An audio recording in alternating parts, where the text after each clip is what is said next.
Hello நண்பர்களே, எல்லாத்துக்கும் வணக்கம். இப்போ பன்னீர் பிரியாணி பண்ணலாம். எப்படி பண்ணலாம்னு பார்த்துருவோமா?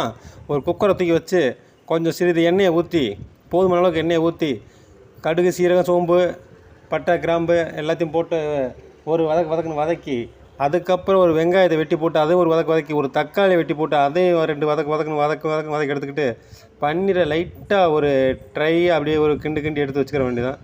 அதுக்குள்ளே பன்னீரை போட்டு நல்லா ஒரு பிரட்டி அதுக்கு தேவையான பிரியாணி மசாலா தூக்கி போட்டுக்கோங்க. மல்லிப்பொடி, மசாலா பொடி எல்லாத்தையும் தூக்கி போட்டு, கொஞ்சம் புதினா மல்லி அப்படியே வெட்டி மலை சாரில் போல் தூவி விட்டு நல்லா கிண்டி விட்டு கலர் ஃபுல்லாக வந்துடும். அப்படியே தேவையான அளவுக்கு தண்ணியை ஊற்றி, அரிசி எவ்வளோ போடணுமோ அரிசியை போட்டு, எனக்கு தேவையான அளவுக்கு அரிசியை போட்டுக்கிட்டு 1.5 கப்பு, உங்களுக்கு எவ்வளோ தேவையோ அந்தளவுக்கு போட்டுக்கிட்டு, பிரியாணி அப்படி கப்புன்னு உப்பை போட்டு கொஞ்சோண்டு மேலாக பட்டரை தூவி விட்டு மூடி விட்டுற வேண்டியதான். நல்லா ஒரு 3 நிமிஷம் வந்தோன்னே ஜம்முன்னு எடுத்தோம்னா பிரியாணி கம்முன்னு மாசமாக வந்துடும். அப்படி எடுத்து பையனுக்கு பேக் பண்ணி கொடுத்து விட்ற வேண்டியதான்.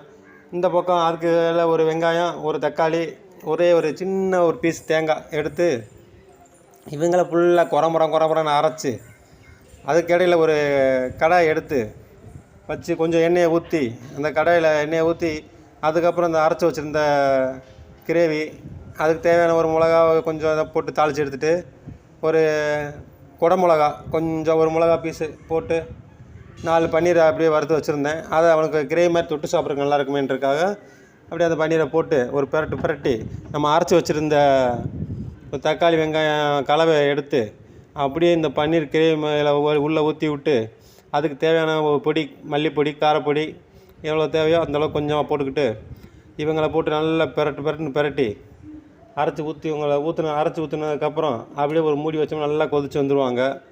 கொதி வந்தோன்னே தேவையான அளவுக்கு ஒரு சாஸு, உங்களுக்கு என்ன சாஸ் இருக்கோ அந்த சாஸை ஊற்றிக்கிங்க. சோயா சாஸ் இருந்துச்சு கொஞ்சம், அதை ஊற்றிக்கிட்டேன். டொமேட்டோ சாஸ் இருந்தால் டொமேட்டோ சாஸ் ஊற்றிக்கிங்க. உப்பை போட்டு மூடி வச்சா பன்னீர் கிரேவி ரெடி. லைக் பண்ணுங்கள், ஷேர் பண்ணுங்கள், கமெண்ட் பண்ணுங்கள், பாய்.